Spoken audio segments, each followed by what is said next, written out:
Hingga 8 Maret 2022, capaian vaksinasi dosis kedua di Sabang telah mencapai 68% atau sudah berjumlah 31.217 sasaran. Dinas Kesehatan Kota Sabang mengeluarkan data terbaru vaksinasi di Sabang per 8 Maret 2022. Dari data yang dikeluarkan itu, ada 88,47% atau 27.619 orang sudah mendapatkan vaksinasi dosis pertama dan 68,41% atau 21.356 warga yang sudah mendapatkan dosis kedua. Sedangkan total vaksinasi dosis ketiga sebesar 8,81% atau mencakup 2.749 orang.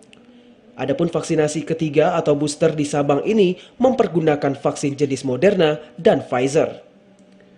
Kepala Bidang Pengendalian dan Pemberantasan Penyakit Dinas Kesehatan dan KB Kota Sabang, Insinyur Dahliani, menjelaskan pihaknya terus memberikan pemahaman kepada masyarakat baik melalui puskesmas, layanan kesehatan, maupun kepada orang tua dan anak terkait manfaat vaksinasi. Ia berharap Sabang segera akan mencapai angka realisasi 100% untuk dosis 1 dan 2, bahkan dosis ketiga atau booster, sehingga akan mencapai kekebalan komoditas seperti yang diharapkan. Untuk masyarakat kan yang sudah pernah vaksin dosis 1 dan dosis 2, 6 bulan kemudian baru lakukan booster, itu mungkin ya untuk kekebalan tubuh mereka lah. Yang pertama kalau untuk dosis pertama ya nggak beda jauh juga dengan anak, minimal sudah 70%. Untuk dosis 1 dan lansia minimal sudah 60%, Pak. Kita juga udah memenuhi syarat sehingga kita bisa melaksanakan booster untuk masyarakat.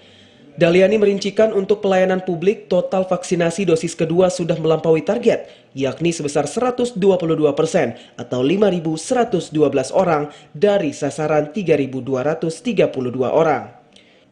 Sementara vaksinasi bagi lansia dosis kedua sudah mencapai 61,33% atau 1.748 lansia. Sedangkan masyarakat umum yang rentan dari sasaran 20.025 orang, vaksinasi dosis kedua sudah mencapai 57,69% atau 11.552 orang yang sudah divaksin.